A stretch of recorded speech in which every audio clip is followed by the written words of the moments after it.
ಮುಖ ತುಂಬಾ ಬುರ್ಕಾ ಹಾಕಿಕೊಂಡು ಅಂಗಡಿಯಲ್ಲಿ ಕಳ್ಳತನ ಮಾಡಿದ ಬ್ರೇಕಿಂಗ್ ಲಭ್ಯವಾಗ್ತಾ ಇದೆ. ಬುರ್ಖಾಧಾರಿ ಮಹಿಳೆಯಿಂದ ಬಟ್ಟೆ ಅಂಗಡಿಗಳಲ್ಲಿ ಕಳ್ಳತನ. ಬುರ್ಖಾಧಾರಿ ಕಳ್ಳಿಯ ಕೈಚಳಕ ಸಿಸಿಟಿವಿಯಲ್ಲಿ ಸೆರೆಯಾಗಿದೆ. ರಾಯಚೂರಿನ ಸಿಂಧನೂರು ನಗರದ ಬಟ್ಟೆ ಅಂಗಡಿ. ಕಳೆದ ಹಲವು ತಿಂಗಳಿನಿಂದ ಕೈಚಳಕ ತೋರಿಸ್ತಾ ಇದ್ದಂತಹ ಕಳ್ಳಿ ಸಿಗು ಮಾರ್ತೀವಿ ಅಂತ ಹೇಳಿ ಅಂಗಡಿಯವರು ಕಾದು ಕೂತಿದ್ರು. ಬುರ್ಖಾ ನೋಡಿದ್ರೆ ಹೆದರುವಂತಹ ಸ್ಥಿತಿ ನಿರ್ಮಾಣ. ಸಿಂಧನೂರು ನಗರ ಪೊಲೀಸ್ ಠಾಣಾಧಿಕಾರಿಗಳಿಗೆ ದೂರು ದಾಖಲಾಗಿದೆ. ನಿರಂತರ ಕಳ್ಳತನ ಆಗ್ತಾ ಇತ್ತು. ಅಂಗಡಿಯವರಿಗೂ ಕೂಡ ಒಂದು ಅನುಮಾನಗಳಿತ್ತು, ಯಾರು ಬಂದಿದ್ದು. ಸೊ ಸಿಸಿಟಿವಿ ಪರಿಶೀಲನೆ ಮಾಡಿದಾಗ ಕಳ್ಳತನ ಬಯಲಾಗಿದೆ. ಸೊ ಈಗ ಸಿಂಧನೂರು ಠಾಣೆಗೆ ದೂರು ದಾಖಲಾಗಿದೆ.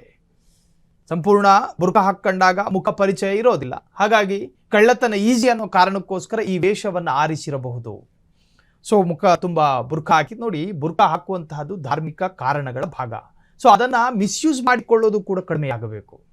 ಬುರ್ಕಾ ಹಾಕಿಕೊಂಡಾಗ ಮುಖ ಕಾಣೋದಿಲ್ಲ ಅನ್ನೋ ಕಾರಣಕ್ಕೋಸ್ಕರ ಅಂಗಡಿಗೆ ನುಗ್ಗಿ ಕಳ್ಳತನ ಮಾಡೋದ್ರಿಂದಾಗಿ ನಿಜಕ್ಕೂ ಕೂಡ ಇದು ಬೇರೆ ತರಹದ ದುರಂತಕ್ಕೆ ಕಾರಣ ಆಗುತ್ತೆ. ಸೊ ಈಗಾಗಲೇ ಸಿಸಿಟಿವಿ ಲಭ್ಯವಾಗಿದೆ, ಅದರಲ್ಲಿ ದೃಶ್ಯಗಳು ಕೂಡ ಸರಿಯಾಗಿದೆ.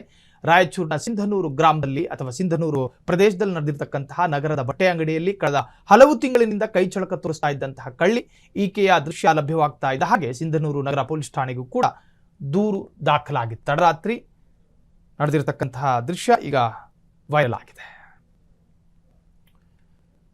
ಕ್ಷಣ ಕ್ಷಣದ ಸುದ್ದಿಗಳಿಗಾಗಿ ಫ್ರೀಡಂ ಟಿವಿ ಸಬ್ಸ್ಕ್ರೈಬ್ ಮಾಡಿ, ಲೈಕ್ ಮಾಡಿ ಹಾಗೂ ಫಾಲೋ ಮಾಡಿ.